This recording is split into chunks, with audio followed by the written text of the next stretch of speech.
mà tôi sai khăn chả mong chúng có cây nữa như nhớ trở về ra sát thì mua xíu chúng có chập lại mua khăn chả chín nhanh mua khăn chả bọn nhẹ khăn chả chúng con ta cho đi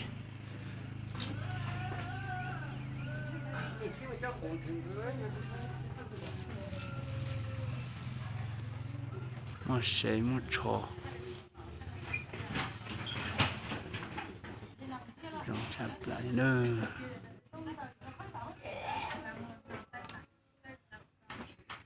ở cái chị nó mà không có cái này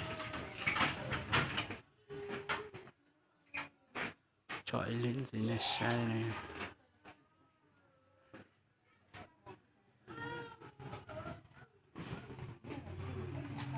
đã nó món tàu đồ thiệt chọn đã nó này sai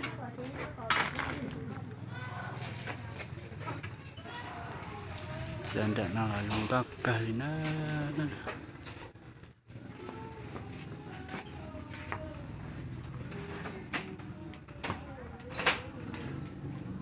mà sẽ tính nha là thiệt một khăn giờ tì nhẹ tì lại thiệt đi cho chị tì thiệt một bàn tàu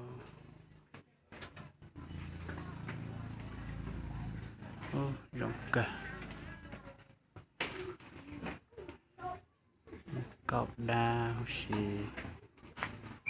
để ta thật sợ nữa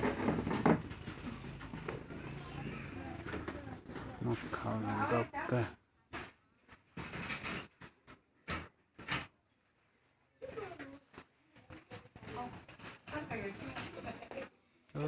rộng tít tía đi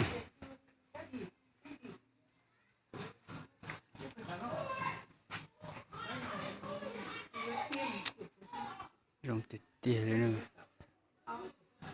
chọc khẩu nào rộng cao tía cho tụi nó thế này cho nó nhập khẩu mình nữa cho nó nhập khẩu mình nữa cho nó nhập khẩu mình nữa thiết cho nó nhập khẩu lòng nữa cho nó khẩu lòng khẩu số này nữa cho nó nhập khẩu bọn ơi chỉ chuột cút nữa không có chụp lại cho nó khẩu bọn này nhập khẩu số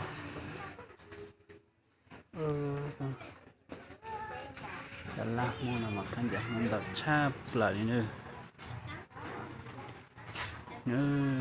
khẩu ta lấy khẩu xem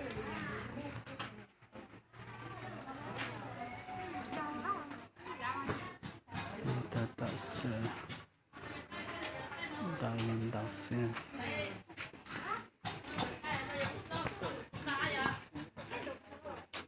cho nên mình sai không để khăn chả nữa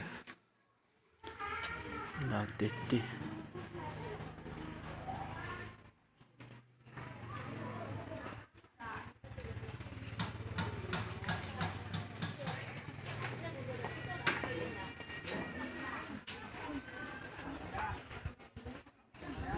cho nó thế nữa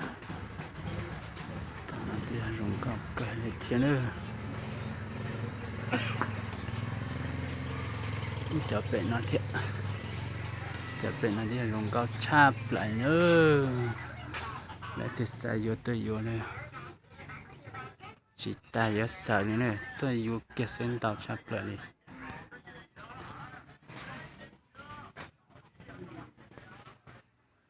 như tụi nó theo nó tụi nó thì mỗi giờ dùng có chập lại đây thì chập với một sai